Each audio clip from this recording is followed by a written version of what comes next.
Hi guys, my name is Miss Faith. I work with Miss Carpenter. She had asked me to read a book for you guys today. So, the book we're going to be reading is called Consent for Kids. It's about boundaries, respect, and being in charge of you. So, this book is for you. By the way, these are all you. Okay, so none of them look exactly like you. I heard you have a nose. But let's say they're you. So what is this book going to do? Well, it's going to help you understand and practice consent. It's going to help you build strong friendships, and it's going to suggest ways to get help if you need it. So what can it not do? Sing you a silly song. So inside this book, there's going to be silliness, stories, ideas, and mini comics. Things you'll find out: what consent is, ways to set a boundary, how to support your friends, if you get to change your mind or not, is getting hurt by people or badgers okay, and what makes a friendship healthy, and even more things. So, we're going to start out by reading chapter 1, which is called You Rule. Consent. It's like being the ruler of your own country, except for the population is just you. So this person is saying, I hereby decree that I won't be doing any snuggling today. So being the ruler of your own body means your body is yours. So this little girl, she's saying that her body is 100% mine and she's 100% in control of her own body. So as a ruler, you get to set your own boundaries. Wait, what's a boundary? Well, a boundary is a limit. Your boundaries are like a line between what you're comfortable with and what you're not comfortable with. So maybe you're comfortable swapping hats with someone. You say, sure. You're comfortable telling someone that you're okay with sharing their fries, or going to someone's house or swimming. Maybe you're not comfortable with your friend saying, let's trade underwear. That's gross. Maybe you don't want someone to offer you a fry that they only chewed it a little. Or you see your scary neighbor's house and your friend wants to go there and you say, no, let's go to your house. Or a friend is saying, let's jump, and you don't want to. So maybe you have different boundaries for different people, and you probably do. So if you look at this hug chart, they're saying this person's boundaries are people they usually will hug. Yes, so this is their dog, their mom, their dad, and their grandma. But these are people that they don't want to hug. So random dogs, neighbors, or their parents' friends. And you know what? Sometimes boundaries change. So this girl, she says, everyone keep out, do not disturb. That's what her door says. But she's saying, you know what? It's okay. You can come in now. So her boundaries have changed. There are lots of ways to be social with your friends. High-fiving, hugging, waving, nodding, and I only hug Snookums. So this person is saying that the only person they'll hug is their cat. That's who's on their hug chart. So, what boundaries should you have? Well, that's up to you. So, there's this thing called bodily autonomy, and this is having a choice about what you want to do with your body. So, when Aunt Gladys says, come here, I want to pinch and kiss those cheeks, guess what? You still decide. So maybe you say to Aunt Gladys, let's high five instead. So sure, there are times when we do stuff to keep ourselves or others safe, and we don't get to decide. Like holding hands in a busy parking lot, taking medicine so we get well from the doctor, or waiting for the light so we can cross the street. But you still get to have a say. So you can say, if the person who's holding your hand in a parking lot, you can say, that's too tight, you're holding my hand too tight and it hurts. Or you can let the doctor know, I'm scared. I need to take a couple breaths first before I get this medicine. And this person down here, while they're waiting for the light, they're yawning. They can choose how they wait.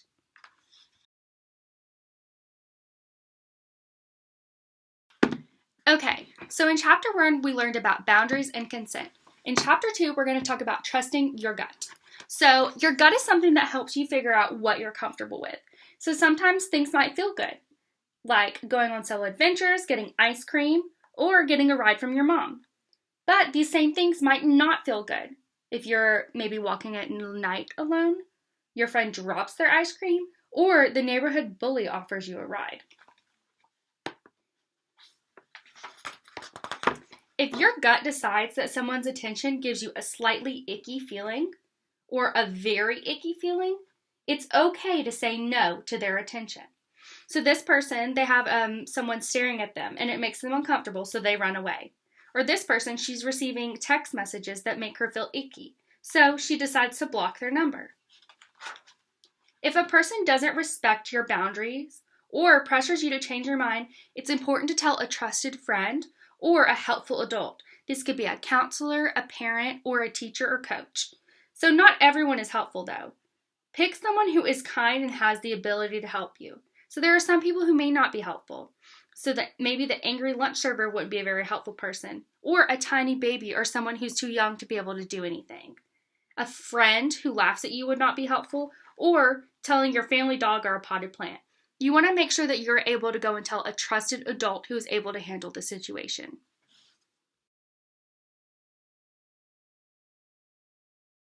So in chapter 3, we're going to talk about giving and getting consent.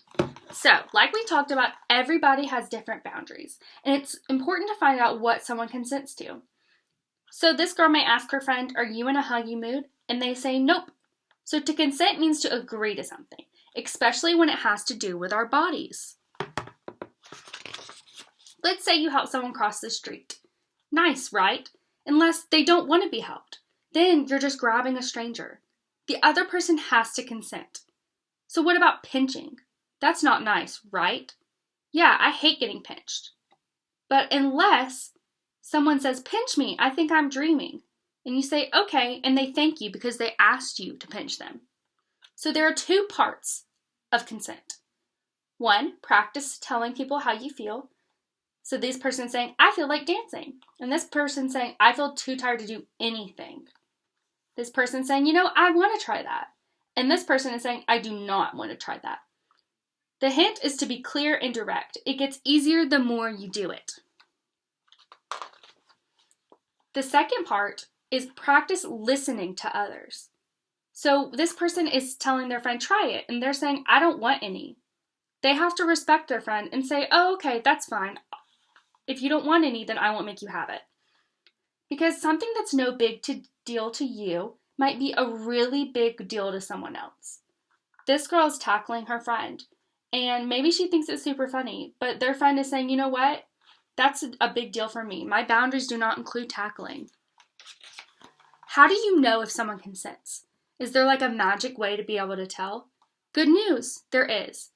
Just ask them and listen to their answer. Sometimes the answer is very clear. No or yes. And other times it's not so direct. This person may say yes, but they look a little scared. Someone may freeze up. This person is shrugging, and the other person is changing the subject. So if they do that stuff, is that clearly consent? It is not.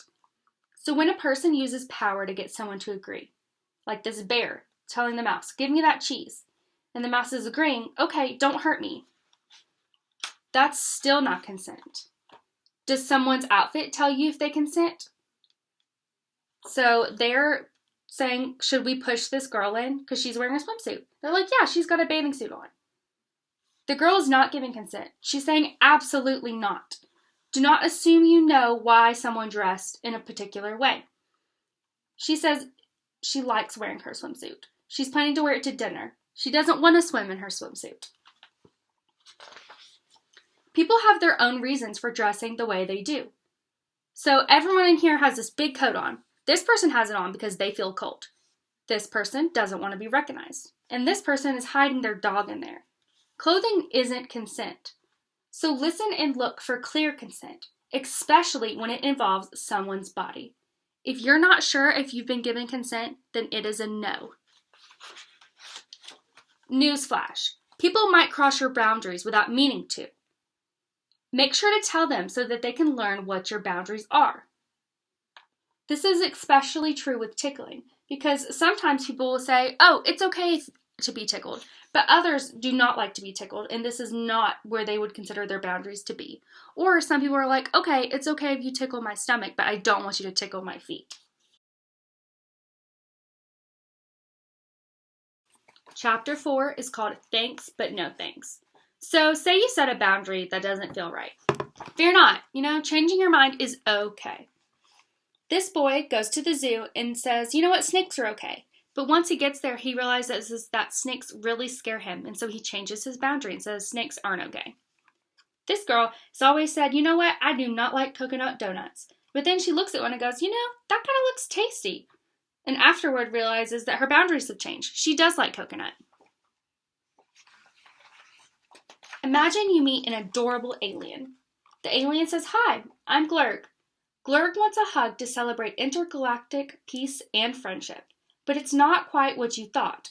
It's okay to change your mind. You did want to hug, but you've changed your mind and now you don't. And you know what? Glurg will say, darn, okay. But if he's a good friend, he will accept that. And it's that simple. So maybe you tried something, but you didn't like it after all. So you and your friends decide to start throwing pies in each other's faces. Both of you consent and say that's okay. It's still okay to change your mind, even if you've said yes a million times before. So even though they've thrown pies a million times before, it's okay for him to say no. It's okay for him to change his mind about throwing pies. Newsflash. Sometimes people will get upset if you change your mind. They'll say things like, but you said you would. You wanted to yesterday, but you promised, and you're a liar. They might get frustrated, annoyed, or even angry, but you still get to decide because it's still your body. Chapter 5 is called Grow Healthy Relationships. There are many kinds of relationships that we may be in. With a parent, a sibling, a pet, your extended family like a cousin, your friend, a teacher or a coach, a professional like a doctor, romantic like a boyfriend or girlfriend, or even a stranger. How do you know if a relationship is healthy? One way to find out is to ask, how does being around this person make me feel?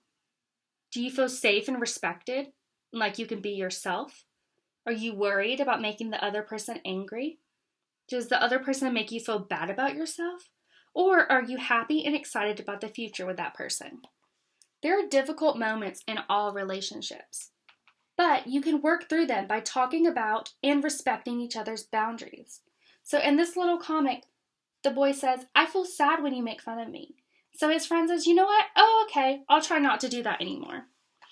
So some positive signs of a healthy relationship is that it feels good, it's safe, it gives you confidence, there's mutual respect, and both people get to have bodily autonomy, that big word we talked about earlier.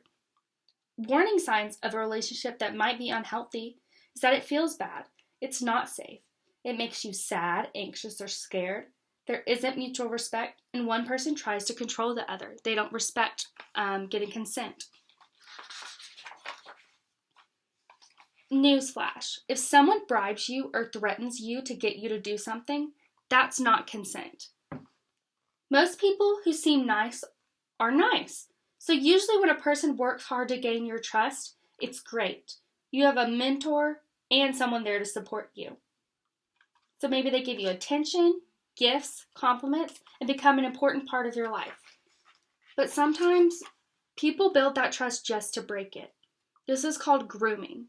Some warning signs are secrecy, keeping you away from your friends or your family, inappropriate touching or requests, or threats and control. You should never keep secrets with adults. So that's not your fault. It is not your fault if they build trust with you and then break it. When an adult is inappropriate with a kid, it's always the adult's fault. Trust isn't something you earn and then have forever. If someone you trust does something that's not okay, you can change your mind about them. Good friends earn each other's trust every day, and they are there for each other and support each other.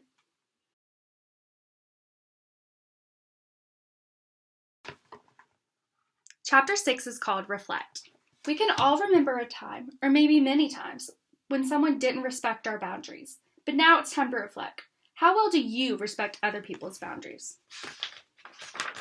It's easy to focus on what you want and forget to listen to others. Think, are you trying to control your friends? Or are you really listening for their consent? If you've asked them repeatedly to do something and they keep saying no, you're not respecting their consent or their no. Someone's boundaries exist even when the person isn't there with you. You know, when someone tells you a secret, just because they're not there, that doesn't mean it's okay to share their secret or to share their embarrassing pictures or videos. Newsflash, Do not show any pictures or videos of someone without their consent, even if they send it to you. Why is this? Well, because it doesn't belong to you. Only the person in the photo can decide who gets to see the pictures. And once you pass it on, you can't control where it goes. So it could go anywhere. Learning to respect each other is hard at first. Consent really takes practice. The more that people around you practice consent, the more natural it is for everyone.